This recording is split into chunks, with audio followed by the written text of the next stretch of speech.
Jason horror story part 2 देखने से पहले इसका पार्ट 1 जरूर देख लें, लिंक डिस्क्रिप्शन में है।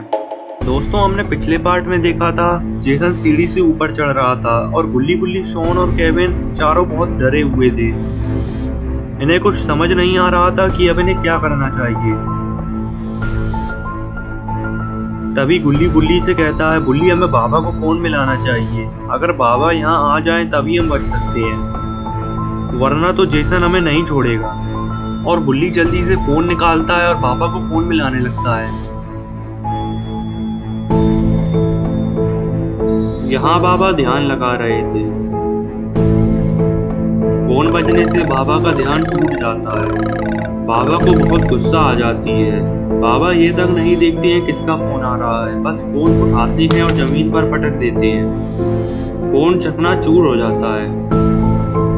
इधर जेसन ऊपर चढ़ चुका है और अब जेसन गुल्ली गुल्ली, शॉन और केविन के ठीक सामने खड़ा हुआ है। गुल्ली ये नहीं समझ पा रहा है कि आखिर बाबा ने फोन क्यों नहीं उठाया। जेसन इनमें से एक को भी छोड़ने के मूड में नहीं है और अब जेसन आगे बढ़ने लगता है।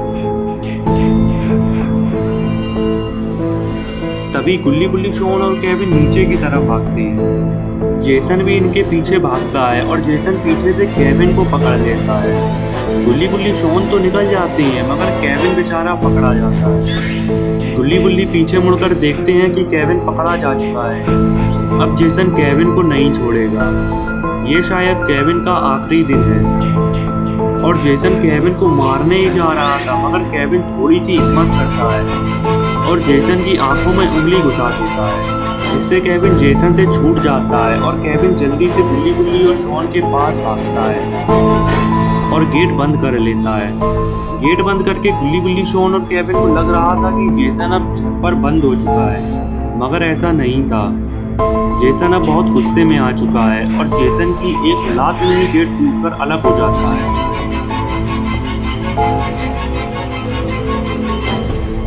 गुल्ली गुल्ली, शॉन और केविन ये देखकर बहुत घबरा जाते हैं और इधर उधर छुपने की जगह ढूंढने लगते हैं। केविन ने जेसन की आंखों में उंगलियां घुसा दी थी, इसलिए जेसन केविन को ही सबसे पहले मारेगा।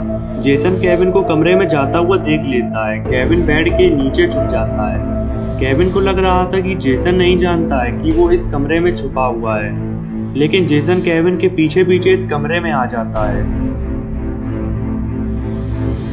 जेसन केविन के पैर देख लेता है और समझ जाता है कि केविन बेड के नीचे छुपा हुआ है। पीछे बुल्ली छुपा हुआ था। वो देख रहा था कि जेसन ने केविन को देख लिया है और अब जेसन केविन को बिल्कुल नहीं छोड़ेगा। बुल्ली केविन को भागने का इशारा भी करता है मगर केविन नहीं समझ पाता है। इधर जेसन केविन को मारने ही जा रहा था, तभी बुल्ली जेसन के सामने आ जाता है ताकि जेसन बुल्ली के पीछे आने लगे और केविन को यहाँ से निकलने का मौका मिल सके। जेसन बुल्ली को देखते ही बुल्ली के पीछे आने लगता है। बुल्ली ने जेसन को अपने पीछे लगा लिया है ताकि केविन यहाँ से निकल सके। केविन सीधा गुल्ली और शॉन के पास जाता है। इधर बुल्ली जेसन को अपने पीछे दौड़ा रहा था। बुल्ली को थोड़ा तेज दौड़ना होगा क्योंकि अगर गलती से भी जेसन ने बुल्ली को पकड़ लिया तो बुल्ली को अपनी जान से हाथ धोना पड़ेगा। गुल्ली जल्दी से दौड़ता हुआ गुल्ली, शॉन और केविन के पास आ जाता है और गुल्ली गेट बंद कर लेता है। जेसन के लिए ये गेट तोड़ना भी कोई बड़ी बात नहीं थी।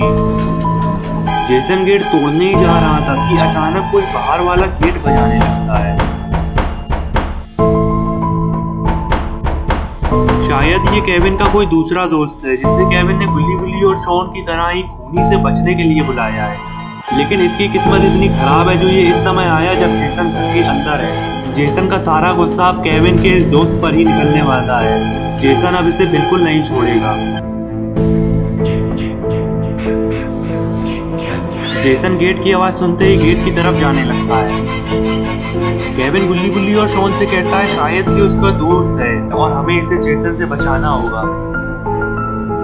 गुल्ली गुल्ली, शॉन और केविन पीछे की खिड़की से बाहर निकल जाती हैं। तो दोस्तों, गुल्ली गुल्ली, शॉन और केविन अब घर के बाहर तो निकल आए हैं, तो क्या अब ये जेसन से बचकर भाग पाएंगे या फिर केविन के दोस्त को बचाने के लिए यहीं फंस जाएंगे? और क्या अब गुल्ली गुल्ली को अकेले ही जेसन का सामना करना पड़ेगा क्योंकि बाबा ने तो फोन ही पटक दिया है? तो अब क्या होगा गुल्ली बुल्ली शॉन और केविन का, ये हम जानेंगे अगली वीडियो में। तो अगली वीडियो देखने के लिए चैनल को सब्सक्राइब जरूर कर लेना और बेल आइकन को भी दबा देना ताकि वीडियो अपलोड होते ही नोटिफिकेशन मिल जाए।